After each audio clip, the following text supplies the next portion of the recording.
नमस्कार, मैं नियाज खान और आप देख रहे हैं एनएमएफ न्यूज। देश के प्रधानमंत्री नरेंद्र मोदी ने मुस्लिम बहन बेटियों को 3 तलाक के दंश से आजादी दिलाने के लिए इसके खिलाफ कानून बनाया, लेकिन इसके बावजूद मुस्लिम समुदाय के कुछ लोग हैं जो अभी भी लगातार 3 तलाक कानून का विरोध कर रहे हैं।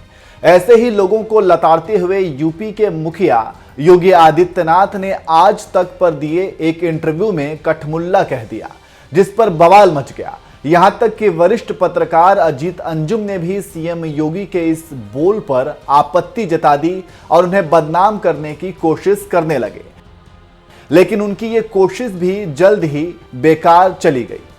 दरअसल आज तक चैनल पर अंजना ओम कश्यप को दिए गए एक इंटरव्यू में सीएम योगी ने कहा, महिलाओं के प्रति सम्मान का भाव व्यक्त करना अच्छी बात है। 3 तलाक के खिलाफ भारत का जो कानून बना है उसका समर्थन करना चाहिए। हमने महिलाओं को आगे बढ़ने के अवसर देने के कई कार्य किए, लेकिन उसके रास्ते में देश का कठमुल्लापन है जिसका समर्थन ओवैसी जैसे लोग करते हैं। योगी आदित्यनाथ का निशाना असदुद्दीन ओवैसी जैसे नेता थे जो खुलेआम 3 तलाक के खिलाफ बने कानून का विरोध करते रहे हैं। उन्होंने ऐसे नेताओं को कठमुल्ला कहा, जिसके बाद सरकास्टिक ह्यूमन नाम के ट्विटर हैंडल ने दावा किया कि बीजेपी नेता ने मुस्लिमों के लिए कठमुल्ला शब्द का प्रयोग किया है। पत्रकार अजीत अंजुम ने भी इसे रिट्वीट करते हुए लिखा, मुख्यमंत्री योगी के दिल में इतनी नफरत भरी है कि मुस्लिमों के लिए खुलेआम कठमुल्ला शब्द का प्रयोग कर रहे हैं, फिर सबका साथ और सबका विश्वास जैसे पाखंड क्यों करते हैं योगी जी। अजीत अंजुम ने इस ट्वीट के जरिए ये बताने की कोशिश की है जैसे कठमुल्ला कोई गाली हो और संपूर्ण मुस्लिम समुदाय के लिए इसका प्रयोग किया गया हो, लेकिन ये दोनों ही बातें अलग हैं। लोगों ने अजीत अंजुम को उर्दू शब्द कठमुल्ला का अर्थ समझाकर बता दिया। इसके लिए उर्दू की जानी पहचानी वेबसाइट रेख्ता के जरिए लोगों ने उन्हें समझाया कि कठमुल्ला का मतलब क्या होता है। रेख्ता के मुताबिक कठमुल्ला का मतलब होता है वो मुल्ला जो काठ के मानकों की माला फेरता हो। साथ ही इसका अर्थ संकुचित विद्या का मालिक, हठ धर्म मौलवी और कट्टर मुल्ला मौलवी बताया गया है। कठमुल्ला का एक और अर्थ दुराग्रही व्यक्ति या फिर लाक्षणिक मूर्ख या नकली धर्मगुरु या मौलवी भी लिखा हुआ है। इसके बावजूद पत्रकार अजीत अंजुम ने जिस तरह से खुलेआम सारे मुस्लिमों को कठमुल्ला कहने का आरोप सीएम योगी पर मढ़ दिया, उनके इस आरोप पर आपका क्या कहना है? अपनी राय हमें कमेंट कर जरूर बताएं। और साथ ही 3 तलाक के मुद्दे पर चुनावी रैलियों में वोट मांग रहे देश के प्रधानमंत्री नरेंद्र मोदी ने क्या कुछ कहा, आइए आपको सुनाते हैं। जिस पीएम आवास योजना के बारे में मैंने अभी बताया, उसमें जो घर दिए जा रहे हैं उसमें ज्यादातर महिलाओं के ही नाम, और सबसे बड़ी बात, योगी जी की सरकार की शक्ति से मनचलों, गुंडों, दबंगों, दंगाइयों में जो डर पैदा हुआ है वो हमारी बहन बेटियों के हौसले को बुलंद करने में बहुत उपयोगी है। और इसलिए यूपी की हर बहन बेटी कह रही है, यूपी के लिए योगी उपयोगी है। और साथियों, महिलाओं के लिए जो काम हमारी सरकार ने किया है उसकी बहुत बड़ी लाभार्थी मुस्लिम बहन बेटियां भी हैं। हमारी मुस्लिम बेटियों को भी पढ़ाई के लिए जाते समय रास्ते के मनचलों की वजह से बहुत दिक्कत होती थी।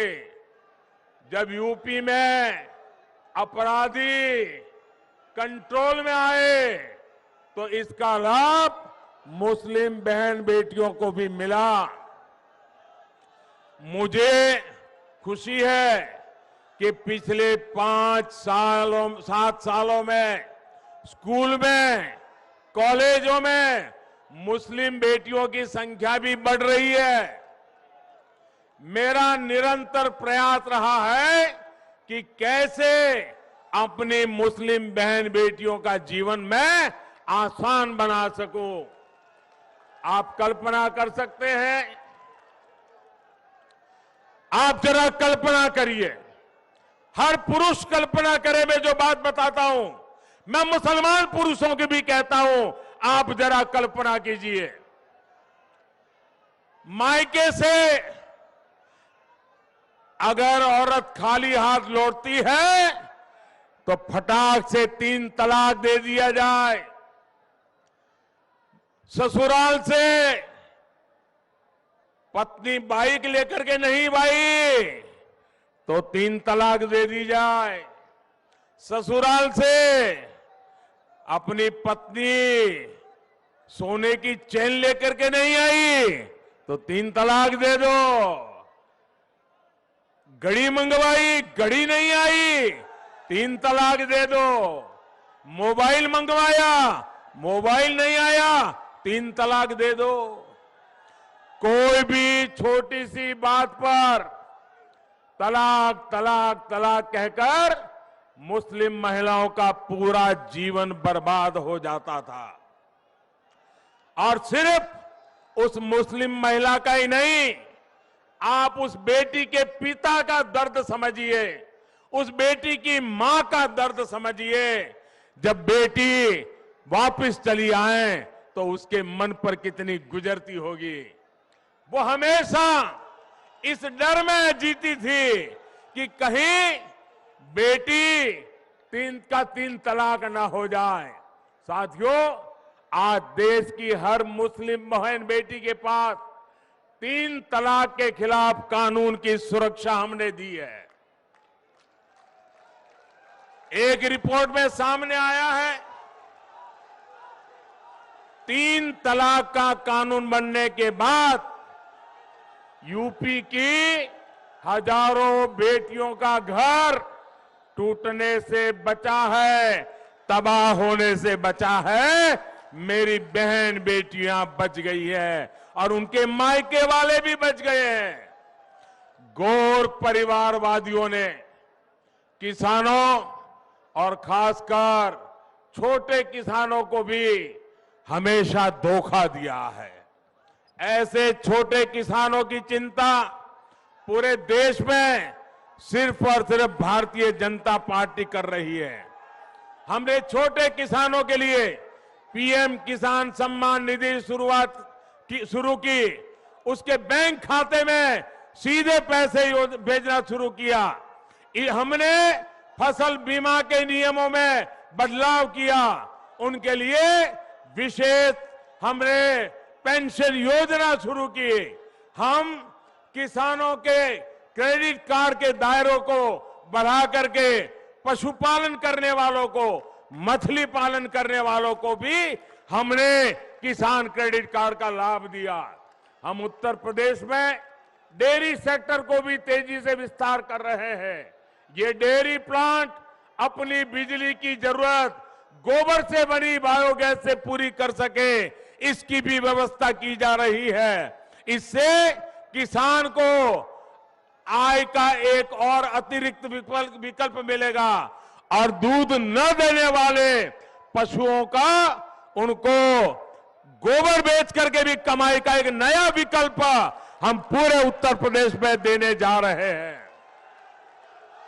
बूढ़ा पशु भी किसान को, पशुपालक को आय कराएगा। योगी जी की सरकार पहले ही ऐसे बेसहारा पशुओं के लिए गौशालाओं के निर्माण में पूरी ईमानदारी से काम कर रही है। 10 मार्च को दोबारा सरकार बनने के बाद इस अभियान को और गति दी जाएगी ताकि किसानों को कोई दिक्कत न हो। भाइयों और बहनों,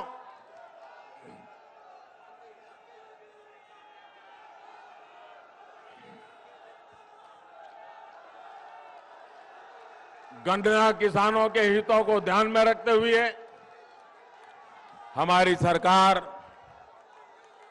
बायोफ्यूल के इस्तेमाल को भी लगातार बढ़ा रही है।